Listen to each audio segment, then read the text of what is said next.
Hello? Hello? Where? Where am I? 안녕하세요, Cloud입니다. Hey guys, Cloud here.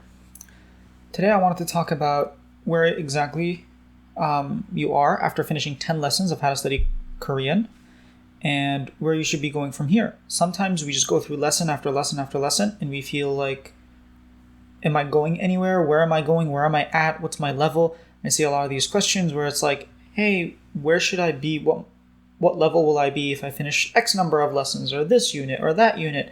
Or, hey, I've done this, this, and this. What's my level? Or what should I do next? So today I wanted to talk about, since we just finished, I just finished recording the 10th video of how to study Korean, or the 10th lesson. So I wanted to talk about where relatively you are. Again, some people might spend a whole month learning one lesson and then practicing it and really being in a good spot. Other people might do 10 lessons in one day, which I wouldn't recommend. So it's going to be a bit different, but I'm just going to assume that for the general purpose, it takes about a week or so to finish each lesson.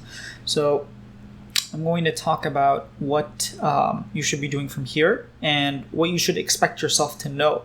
So at this point, you should really know a couple things. You should know basic phrases. So you should know how to conjugate and speak politely so that you're not rude or you're not saying things that are improper and might make someone uncomfortable.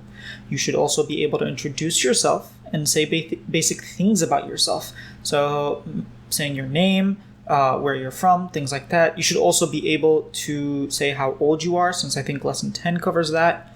So that's another thing. In Korean, age is very important. So now you have that as a way of conversation. You can talk about the past, the present, the future. We learned the more common future.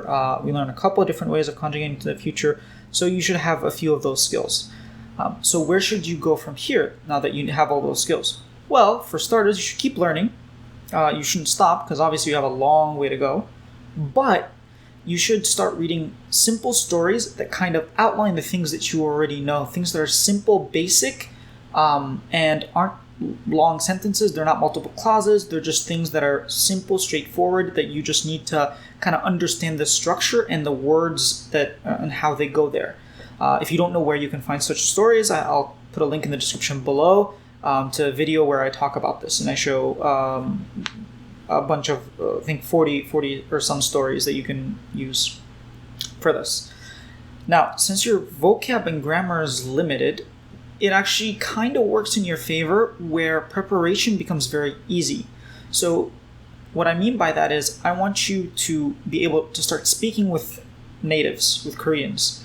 And what are you going to say? You might say, well, I don't really have much to say. 2 words, 3 words, 5, like 2 minutes in, I don't have anything else to say. Well, that's kind of good because you know what to focus on.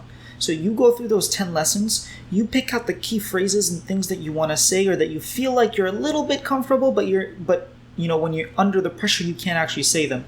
Write those down, practice them on your own, and then go and talk to a Korean native and practice it. What I want you to do is, hopefully you have something like Tandem or HelloTalk where you have access to hundreds and thousands of different Koreans.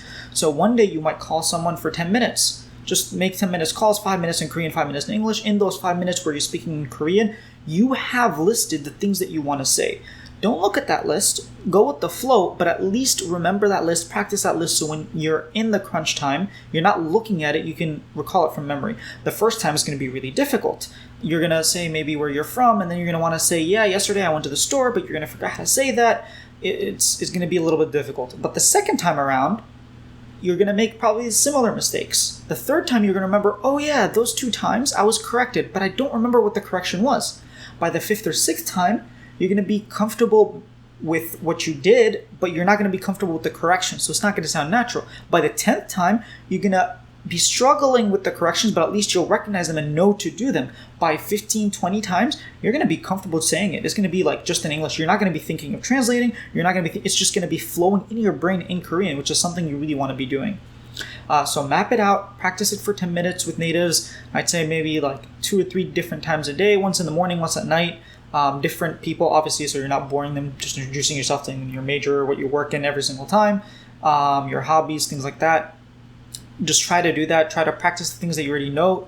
The things that you know are limited, so it's easy to quantify them and be able to regurgitate them over and over again so you have practice saying them in multiple different situations. And what's nice about this is that you're going to learn different ways of saying things from different people. You're talking to multiple different people, so they're going to recommend different, they might say the same things in different ways. You might learn something from person A that you don't learn from person B. Person B might teach you something different. You might not really get along with person C, but who cares, because person D, E, and F were really nice. You might make a lifelong friend afterwards, and which you didn't really expect. It's not really about like the results of every single individual, but it's rather about that little incremental improvement that happens that you might not even notice. And then actually one thing I do with my students is I record some of their first conversations, and then maybe a few months later I'll have them listen to it and they'll be like, oh my god, I was so bad. And the reason I do that isn't because like I just want to show them that they learned stuff. It's actually because sometimes they feel like they didn't learn anything. And I'll be like, you can say this, can't you? I'll be like, yeah, but that's easy. And then I show them the recording and they're like, oh yeah, it didn't used to be easy. It used to be hard, but I forgot because I'm so used to it. So that's where I want you to get. I want you to be comfortable with the things, and I want you to be at a level where you can just say it and not have to worry about it and not feel like it's difficult, just like it comes out just like that. And then you can do the next 10 lessons and we'll talk. I think every 10 lessons I'll have a sort of video like this where it's like, at this point, this is what you should know. This is what you should be trying to do. Again, you might know a lot more than this. If you watch K-dramas or whatever you do and you read or you talk to Koreans and learn from there, you're going to learn so much just speaking with native Koreans. I learned most of what I know from them. So I think that'll be very useful to you. So I just wanted to let you know where you're, not supposed to, but where you could be at and what are some of my recommendations for things that you should do. That's all I have for you today. Make sure to check out the link in the description for the books, because some of them are really, really simple, and I think some of them might have grammar that you haven't seen, but is very far and beyond, and for the most part you should be able to understand everything. Sorry about the camera. I'm not sure why it refuses to focus, but I just wanted to get this video out.